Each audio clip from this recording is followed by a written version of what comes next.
Chronically Positive Podcast, Season 2. I'm your host, Isla Oxman, and today is a very special episode. I am here with my brother, Elias. As you know, or if you don't know, Season 2 is all about love, relationships, and family with chronic illness. So Elias is the first family member to be on the Chronically Positive Podcast, and it's extra special because Elias is a scientist, and he does research in rare diseases, which is very relevant to a lot of our listeners. The reason why we thought it would be a really good idea to do this episode with Elias is because of the current events going on surrounding science. So Elias is going to inform us more about these far-reaching impacts on these cuts on science. Thank you for having me on. I'm really excited to be here, albeit I wish for, as we're soon going to learn, maybe better circumstances, but I think this is going to be a really informative talk just to share with you and your followers what's going on. Well, I'm really excited to learn about it because I know what you do, but I don't really know as much as I probably should know. So we're all going to be learning together here today. So let's get into it, shall we? Buckle up, folks. It's time to science. So what do you do? So I help manage a rare disease research lab. That's where my expertise is. And I like to kind of think of myself in our lab as disease and genetic detectives. I'm going to go for my good analogy that I like to use because, as I'm sure you're experiencing, and also our family, when I've published papers in the past and I send it to them, they're like, oh, congratulations, Elias. I wish I could understand the title. Yeah, I don't know the half of the things he says. So I'll basically break it down this way, and this is kind of like the basic framework of how translational, we can define that term in a minute though, genetic disease or rare disease research works. Okay. So I'm going to count on you to put graphics over what I say, otherwise I'm going to look really silly. But you know what? If I look really silly, that's fine. You'll keep watching. So let's say we're a house. This is your house, right? And in order to build your house, you need a set of blueprints, right? You need to figure out how you build the house. So I like to think of the blueprints as your genome, your DNA, right? 23 chromosomes, the stuff we learned in biology. Fun fact, we were in AP biology together. I got a C and he got an A. That's why I'm a scientist. And I'm not. Anyways, back to the analogy. Blueprints, please. Blueprints. Yes, blueprints. We don't have to hold them. I don't. My arms are getting so tired. So the blueprints, if you can think of each blueprint, is a different part of your body, right? Like we have the same instructions in all of our cells in our body, but our blueprints, define what each different kind of part of our body are going to be. So one page could be your eyeball. One page could be your calf muscle or your spleen or your pancreas. I can stop listing. But anyways, what's on a page on a blueprint? White writing. Technically, yes, because of the contrast, but all the different pieces and the dimensions, essentially the instructions of how to build that part. Yes. I'm going to test you. So each of those different parts we can think of as a gene, right? For example, in every room, I need a 1-inch screw. And that 1-inch screw could be what we call like a housekeeping gene. You're going to find it in every single room. But not all parts we find in every single room. For example, in the basement, we might not find a door to the outside. Well, actually, in our basement, we do have a door to the outside. So that's a horrible example. Carpeting. We don't have carpeting in our basement, right? No. But we don't... Oh, Mom and Dad tore out all the carpet in our house. That's also a bad example. Don't use our house as an example. Oh, but I love our house. This is at our house right now. We're actually in a shed. This is the shed. Anyways, the shed doesn't have hardwood floor in here, right? So not all parts need to be on all the pages, and we can think of that as the genes in our body, right? Yes. You following me Yes. so far? Okay, I know there was a lot of trying Science there. is not my strong suit. So let's say you have a genetic disease. A genetic disease or a mutation, right, or a variant would be a change in one of those parts. So let's say in the living room, I made a change on the blueprints and the windows were gone. What would happen to the house if the windows are gone? The house might get really, really cold, but the house is still structurally sound, right? What if I took a load-bearing wall out? The wall would cave in. Right. So genetic disease can be a spectrum of the room's getting cold to the walls caving in. Sometimes, though, we don't know what the defect is in the blueprints, right? Which, is a situation that's really real, and the reason why people go see a geneticist or go see a specialist in the first place. So my job is kind of like that engineering forensics of it, where I know the house is getting cold, but I need to figure out what's that part of the house that's different. And if I figure out what part of that house is different, which is usually what we might get from a geneticist, right? A potential candidate variant, I then have to do some kind of, whether it's with animal models or cell models, kind of reverse engineer why would the house get cold. And that's my analogy, if it works for the chat here or the comments. I followed it, and it's a pretty low bar over here, so I think... I'm glad. I had to talk to some people about my analogy. They approved of it. No, it's a good analogy. So you understand what's going wrong. So then your research then goes on to help find cures for these diseases. Correct. So, for example, if in my end of the equation, I figure out what's the gene, what's the part in the blueprints of this house that's making the house cold, or chronically ill, let's say, for that matter, that then gets coordinated and passed on to clinicians, and then the clinicians have a better idea about, what could we potentially look at for therapeutics. Another really important thing is if the part is the same in a group of people, and you just figured out that the insulation is a little bit thinner, let's say, you now have a community of people with thinner insulation who are getting cold. And that's like the first step to characterizing like a rare disease and building a community around it too. And we're discovering like new diseases all the time too, which is like really crazy. So there's still a lot out there that we need to resolve and figure out. Yeah. When you give the house analogy, I really think of Ehlers-Danlos syndrome and the collagen. Thin insulation. Yeah. Yeah. Okay, so with everything that you do and everything that's going on, what is happening? So what's going on right now is really breaks down to how the way that science funding works in this country and how the ripple effects really are going to make a pretty dramatic change if these go on for a long time. So just to like preface, the way that most funding works with labs is we're academic research labs. There's different tiers of the way that research can be done. There's private industry where you have a company that is investing in something, whether it's a drug treatment or a new technology. Either it goes into pharma and becomes a drug, or it's a piece of technology that then goes into academic research, which is part of a hospital system or a university. Most of that funding comes originally from a government entity. Right. In this case, most of it comes from the NIH. So researchers all over the country have these grant proposals from the NIH. They apply for these grants. They get their funding.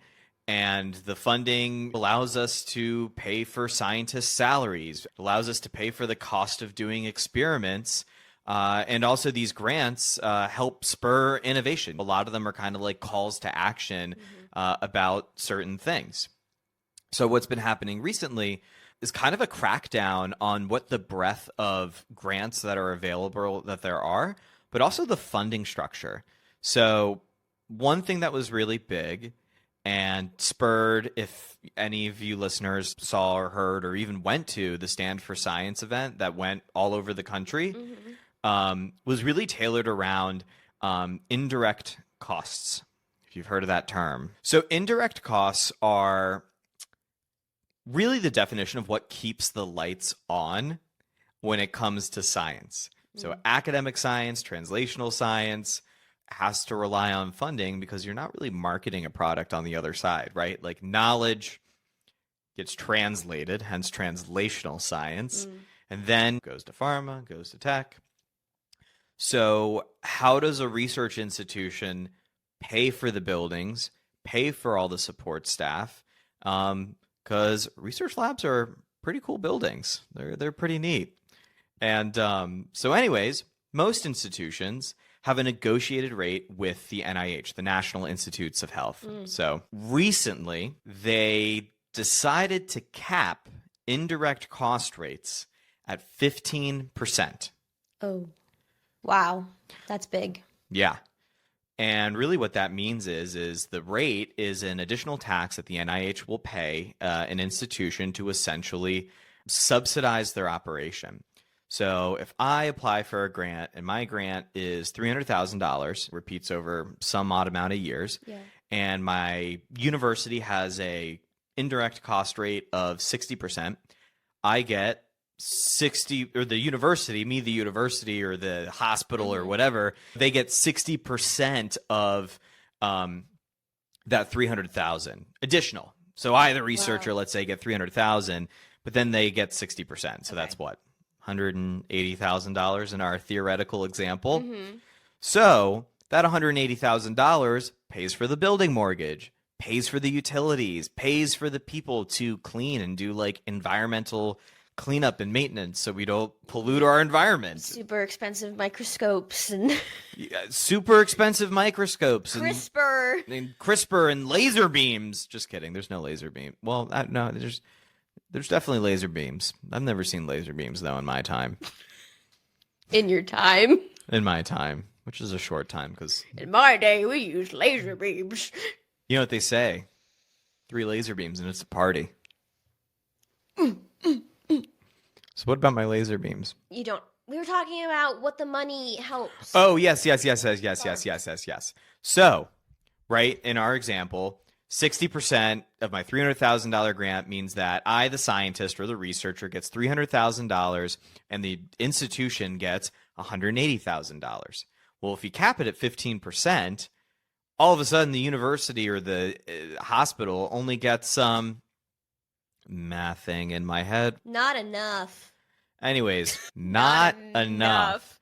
So what does that mean for science? What it means is that I now, as a scientist or PI, or the scientist, I'm not a PI. What's a PI? Oh, vocab term, principal investigator. That's someone who runs a lab, a PhD, an MD, PhD. I have a Master of Science. Or does it go the other way? I don't know. In what? The text you're going to put underneath this. I have to put text? No, I'm just serving you invisible food. Other way, I think. Is it this way? Yeah. Our PA says that it's this way. I have a Master's of Science in Genomics and Personalized Medicine. Wow. Which we can talk a little bit about more what that means later. But anyways, back to the issue with the cost cuts. So at 15%. Okay, so right. So me, not the PI, but let's pretend I'm a PI right now. I now have a big decision to make because my $300,000, which pays for my staff salary and the cost of doing science, which science is pretty expensive enterprise, I now have to subsidize more things such as the building mortgage, the utilities, the support staff that isn't necessarily a part of my lab, and also our like budgetary structure really hasn't done it. So what does that mean? I hire less people and I can't do as much science because my money is not going as far. So it kind of like slows it down a little bit and kind of creates a situation where it would be like... Well, it's like a domino effect because then that affects the people in the other categories who are researching cures and therapies. Yeah. Imagine you have a restaurant, which the patrons are people who, you know, have rare diseases or have cancer, and you have a chef and ingredients to cook up a cure, but all of a sudden you don't have a kitchen. That's kind of the best way to think about it, right? Like, if I don't have that stove and that oven, I can't cook. So the threat right now is that scientists can't cook. And if they can cook less, we discover less. Wow. So with all that said, what do you think the short-term effects are, and what are the long-term effects going to be? Well, I think the short-term effects is, in many cases, simply just the disruption that's been done to science. Like if you, I think that there's a lot of hesitancy going on right now where people might be a little bit more conservative when it comes to their resources and even hiring. I mean, there's a lot of hiring freezes that are going on, and that's really going to slow the progress of innovation in the short term. I think, though, in the long term, something really important that's coming out of this is people really being turned off or turned away from the prospect of getting into science, or actually closing opportunities to getting into science. This year, there's a lot of articles out there. It's a real thing. Universities are not getting grants that pay for, special PhD or master's programs, and there's been class sizes being reduced going into this year, and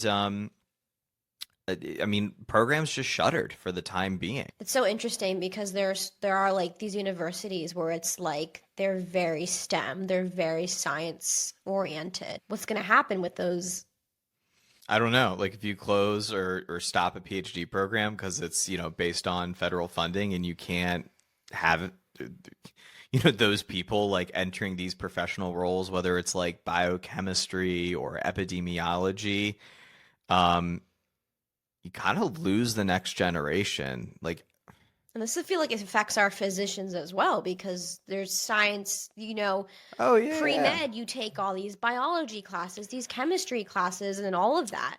Yeah, I mean, a lot of that I think is still going to go on at like an undergrad level, but Yeah. I think what's concerning with some of the graduate programs is losing or limiting your leaders. So think about it this way, right? Like if the chef can't cook in the kitchen to feed the people at the restaurant, what happens when you start closing down culinary school, right? I think that's kind of the long-term consequence and concern. That's really scary. Of bad chefs. Well, they wouldn't be bad scientists, but put it this way. If they don't have the knowledge. Well, if they don't have the knowledge, yeah, how do you start that back up? How do you invent new recipes? You can't invent new recipes. So no more cookbooks, folks. So anyways, no, but that's a good way to think about it is if you lose the next generation of chefs, or if you have less chefs out there, let's say 10, 15 years from now, that's the long-term consequences of what's happening in the short term. So 10, 15 years from now, you can get to a point where you can be like, all right, we're ready to just invest in science. Well, what happens to the people who help teach those programs, or the people who have the technical and the professional expertise, to get this stuff done? So what you do is you're just throwing money at a laboratory, but you can't put any chefs in there. And so you can't cook and you can't feed your patrons. Right. And that could have a really profound effect on our ability to make progress. Some of the world's best scientific breakthroughs happened in America, right? Made and spurred here. And people come to America to learn science. People come to America specifically to do science. And as a result, if you lose the cooks. Well, and to be benefited from science. Like people come here for clinical trials and or travel to some of our elite institutions and stuff like that. It's going to make us a lot more reliant on the rest of the world. People want to come here to get better. And yes. Smarter. And smarter. Woo! And what happens when you can't come here to get better or smarter? You go other places to get better and smarter, right? Like, that's not good in the long term. Like, that just puts us in a situation where you're not as fortunate to be able to look up whether or not a clinical trial for some rare form of cancer is happening at your state's university. Wait, speaking of clinical trials, I have a question. Yes, chef. So, Just kidding. I'm the chef in this analogy. So, clinical trials that were going on before all this started, are there people literally being like pulled and cut off? Like, what is going on with that? So I don't want to say too much about that because I don't know, and I don't work in clinical medicine. Like anything that I say, I don't think I'm saying anything that's a medical recommendation about what you should do or how you behave. I can't do that. I'm not an MD. I'm not a PhD. I'm an MS. But to your point, I think it depends on the program because some clinical trials, which rely on federal funding to run, might be shut down. Right. And what does that mean? It basically means that the research infrastructure isn't there anymore for them to go to a trial site, receive a certain drug. So I think that there are definitely some people, and I think that there's probably stories or maybe, I don't know, resources we can look after this and share to keep people informed and see what if a doctor is in that article and makes a medical recommendation because their doctor. I'm not a doctor. Not a doctor. Not a doctor. To make sure that they know what to anticipate, essentially, and there's ways you can look up whether or not I think most or all clinical trials are registered on clinicaltrials.gov. I don't know what the deal is with that if you were to look online. And I think a lot of people too have been recognizing that you can't just pull the plug on something because it could really put a patient's life in danger. Like if they've been taking this medicine every week for 6 months and then... I think what's probably more likely the situation that people are dealing with right now, when you and I can look and share stuff after this, about would be people who get to the precipice of going on or starting a clinical trial. They've been approved to yeah. And then the trial gets canceled. And then the trial gets booted. And for people dealing with rare cancers or really debilitating diseases that really rely on this, I mean, that's just gutting because the science is there, right? But you lose that infrastructure. Right. And it's just unfortunate because it's there. It's within arm's reach, right? So that's the current state of my knowledge of clinical trials. But again, to the point I was talking about short-term and long-term effects, right? You start to dismantle this infrastructure, it's a lot more difficult to get back to a place of where we were. Right. We get so scrambled up and removed. If things were to get better one day, be really hard to get back to where we started. Yeah, it's a major delay, and you become less self-sufficient in it. So what does this mean for people listening with rare diseases? So for people with rare diseases, I think one thing that's really important to keep in mind is we really don't know what's going to happen. Yeah. We know the prospect of what could happen. So right now, yes, a lot of grants are being pulled. There's a lot of restrictions on criteria of what grants may or may not be able to contain. New York Times just did a great article about a list of words that were going to be flagged, including woman. It's so bad. It's bad. And bias and unbiased. Well, you know what science is? Unbiased. There you go. Science is gone. So bad. It's really bad. So I don't know how far-reaching that is going to be in terms of stopping grants. And as far as the indirect cost cuts go, a lot of that is currently being sued and litigated right now. So I think most organizations they're still trying to get their normal negotiated rate. Yeah. But I think people are really trying to brace for how that would change. I think 15% is dramatic. I don't think it's necessarily going to stick or happen because it would really, I mean, when I say the chef with all of his ingredients and no kitchen, I mean the full weight of that analogy. Yeah. I'm not sugarcoating that at all. But even if it gets capped at 30% or 40%, I mean, that's really going to limit our ability to do things. So I think whatever that outcome is, it might not necessarily be catastrophic, but it might be really impactful. And I think it is going to change the paradigm going forward of like how people go about science and just create like a bottleneck. I mean, great example I think we have all lived through is like during COVID, supply chain issues, and things get harder to get, like toilet paper. Too. Yeah. So it's like you create a supply chain issue in science. You're not necessarily getting rid of it, but you're bottlenecking it. Yeah. So I think the important thing is to recognize that this is likely to have a large effect, but nothing is certain. It's not destined to be catastrophic. What can people listening do? What are some options from people who are not in science? Is there anything we can be doing?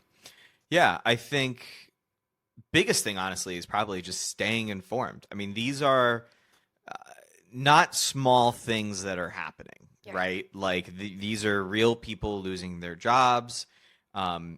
These are real breakthroughs being stopped dead in their tracks. Stay informed and go to some of the organizations that are like speaking up for this. Contact your representatives. Tell them how it is going to potentially affect you. And support your scientists. Share your stories. Yeah, share your stories. Make sure that you're informed about it. This is a really important issue. And I think one thing that I struggle with this is share the trust in science, right? Mm-hmm. As in, I don't expect myself to explain what I do specifically is so like vitally important. And I have to explain to you the genetic mechanisms of brain development and how if you cut off this money, it's all going to just come crumbling down and this particular group of people are going to be affected. Like if you're personally affected by that, like you need to know and be informed. But I think what's being like thrown around a lot right now is like people are not trusting scientists, right? Like you really don't need to know all these things. When we drive over a bridge every day, we trust our engineers, right? Mm-hmm. And we're not gutting engineers.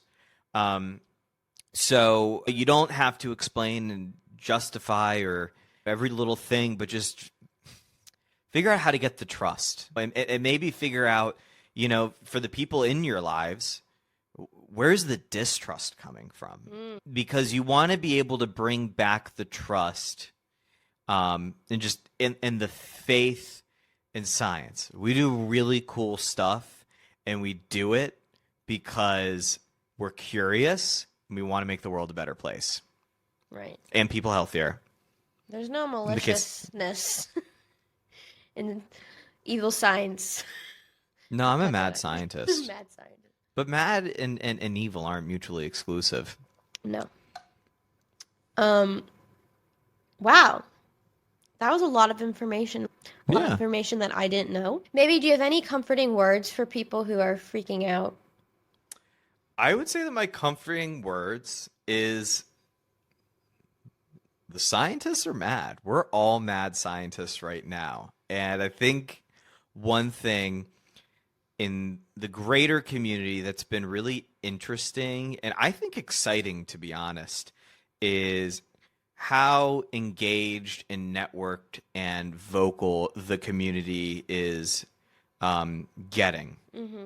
Those involved in science have very suddenly become much more vulnerable with one another and are really closing in because there's really no one who won't be touched by this situation. It's everything. Right. I mean, I think it was like the statistic is fact check alert. If I'm right, can you put fact here? I'll put the real statistic here. I think it's 99% of therapies on market in this country came from an NIH or a federal grant. Wow. So everyone involved in this sector is going to be affected, and it was palpable. There was Stand for Science all over the country, all these different events that were going on. And in my years in science, that was, I've never experienced something like that before, that kind of sense of camaraderie. And I think that's comforting in a sense, like I'm not staying up in bed being like, oh, no more money. Where's it going to go? I'm kind of thinking about like, oh, what can I do next? Either how can I get engaged? Or like, what can I think of and collaborate to kind of like kick science off and like cause disruptions in a positive way, like good discoveries, kind of like be bold with what you want to do, live like science is dying, stay chronically positive. That's my advice. And come on the show and talk about science. And come on the show and like talk about science. Like talk about how science has helped you. How science has helped you. Yeah. If a listener is out there and you're caught in the throes of this, this is, to like really put those stories out there. Yes. For people who, and they probably aren't, these type of people aren't probably listening to this podcast, but for someone who's like, this just doesn't affect me, how is it actually going to affect them? I would argue that it affects everyone. Yeah. Right? Like, I'm going to go back to the chef analogy is just owning this. Can we make the thumbnail like me as a chef, not as a scientist? Sure. So let's say 40, 50 years from now, we've done this ransacking of science, right?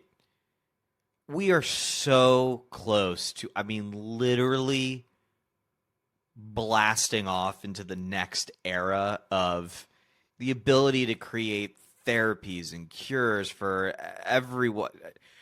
I don't know if I've said or you've edited in at this point that my master's is in genomics and personalized medicine. Right. So what does that mean? And I think this is the great reason why everyone should care about this.